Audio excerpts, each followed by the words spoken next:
Hi all, welcome to my presentation. My name is Nompumelelo Nkosi, a postgrad master's student at Stellenbosch University, and I am going to give a brief but very informative presentation on 3D printing with the main focus on stereolithography, SLA in short.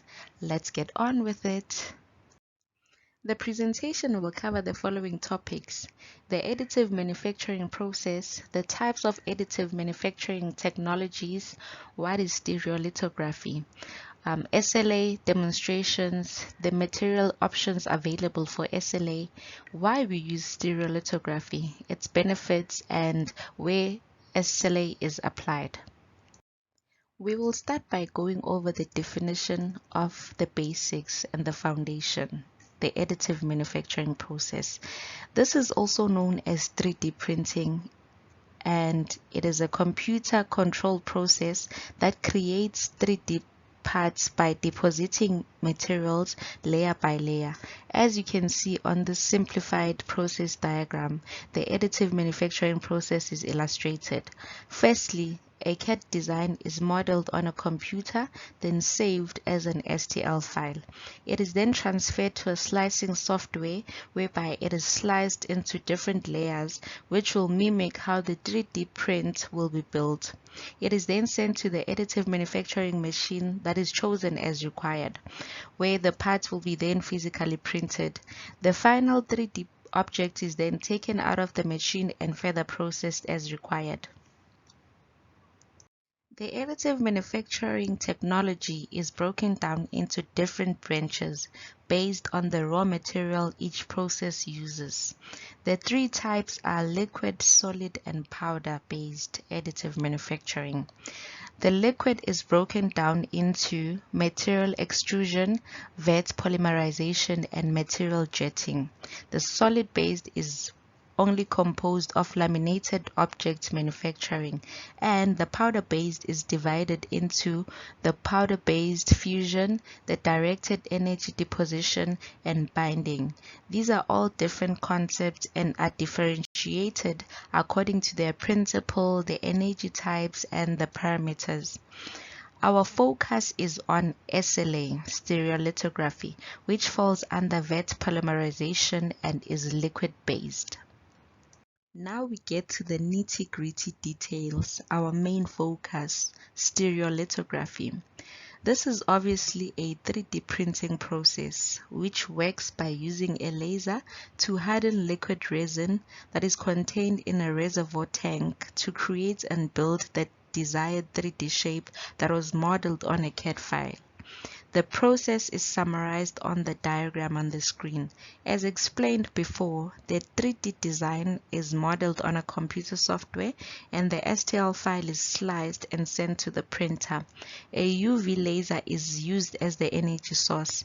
The SLA printer draws the first layers of the support structure, followed by the parts, with a UV laser aimed onto the surface of the resin.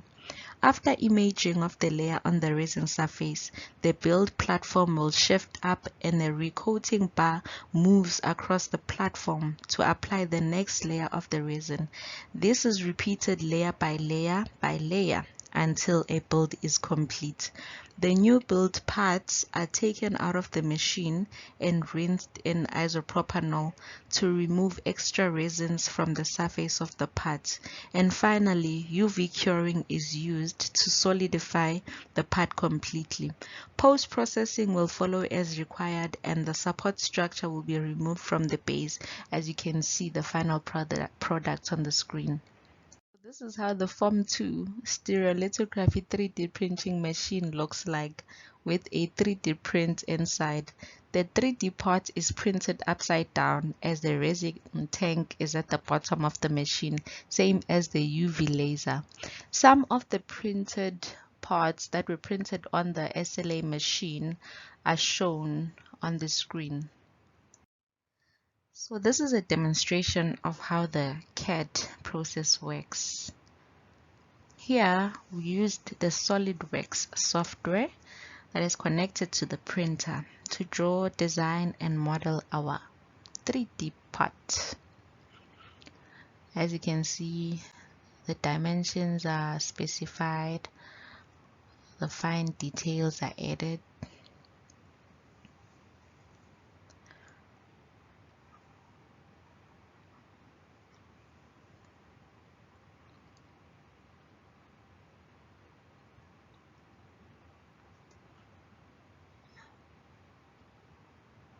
We then save it as an STL file and specify the layer thickness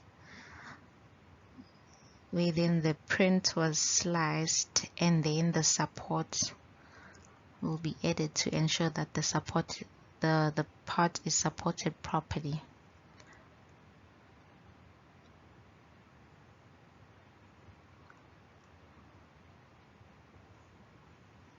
The supports are added as shown on the screen to the part. So before the part is sent to the printer, a resin will be chosen to match the resin that is placed inside the printer. In our case, we are choosing a clear resin, which is a PLA material with a layer thickness of 0.1 millimeters.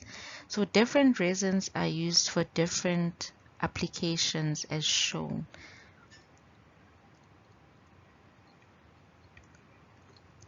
So finally, the job is saved and sent to the printer, and the time it will take for the printing to be done will be also shown.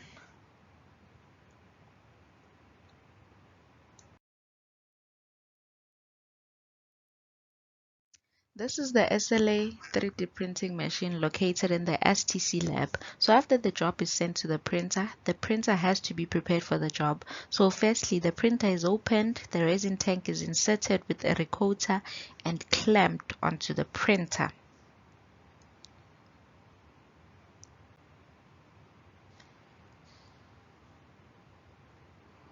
The printer is then closed, and then the cartridge that is full of resin is also inserted in the printer.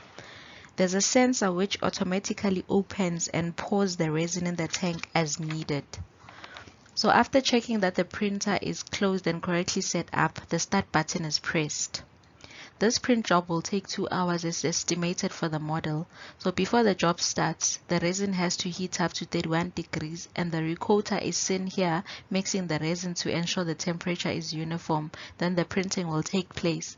The build platform lowers to touch the resin, and when ready, the laser on the bottom will solidify the resin and the parts will be printed upwards.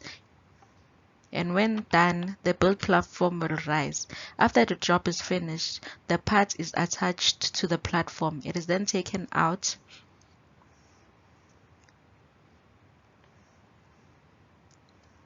and the excess resin is still seen on the platform.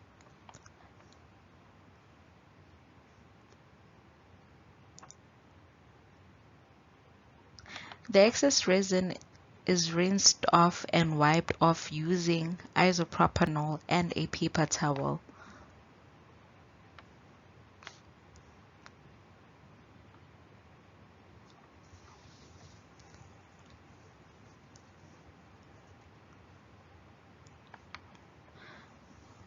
So the printed part is then inserted in a foam wash to wash off the extra resin, with settings for a clear resin as used.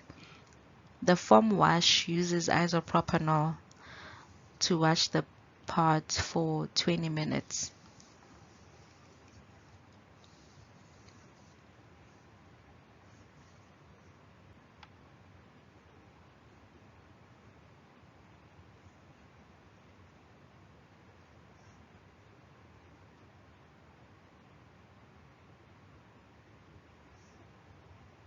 And when it is done, the platform is removed and wiped off. Then the part is scraped off from the build platform.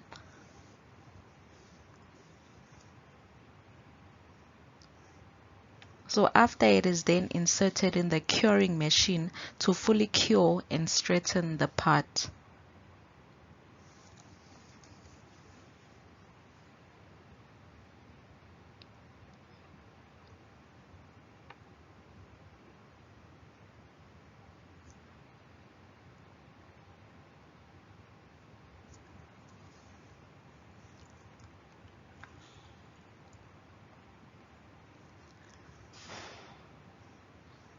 So finally, the part is fully printed.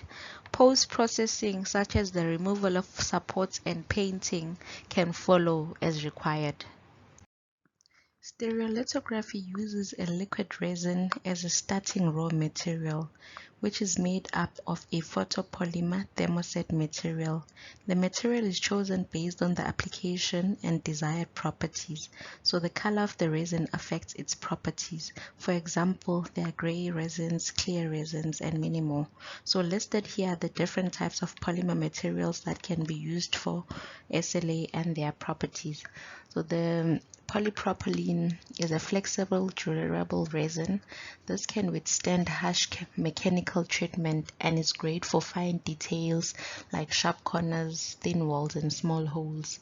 And there's polypropylene or ABS blend, which is a strong white plastic.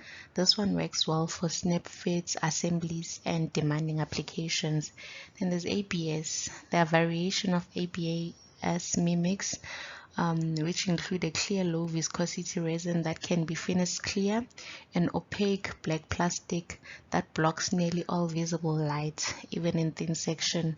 There's a clear, colorless, water resistant plastic, which is good for lenses and flow visualization models, and a micro resolution resin that enables production of parts with extremely fine features and tight tolerances. And lastly, there's the polycarbonate, which is a ceramic filled PC material that provides strength, stiffness, and temperature resistance, but can be very brittle. There's a lot more. And you ask yourself, why stereolithography instead of FDM or SLM? Well, value for money. For the price you pay, you get more value. Parts produced have a very smooth surface finish, and they are produced with precision and good accuracy. SLA allows for prototyping and modeling to assess design and validate produced parts. Most importantly, it has the ability to produce irregular shapes and complex geometries. Stereolithography has a lot of applications. SLA 3D printed parts are used in engineering and product design for functional prototypes. It allows for engineers and designers to turn ideas into realistic concepts that look and work like final products.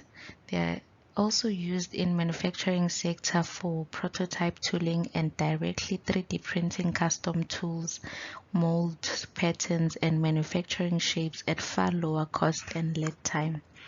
SLA 3D printed products are also used in dental applications such as manufacturing of braces with superior fit and repeatable results, thus allowing consistency and precision. The medical healthcare industry uses SLA to print lenses, earplugs, prosthetic legs, or parts for implants. SLA 3D printed parts also play a huge role in the entertainment industry for the production of toys, sculptures, and many more. Jewelry professionals also used CAD and 3D printing for design and 3D printing of new designs and other pieces. There's just a lot.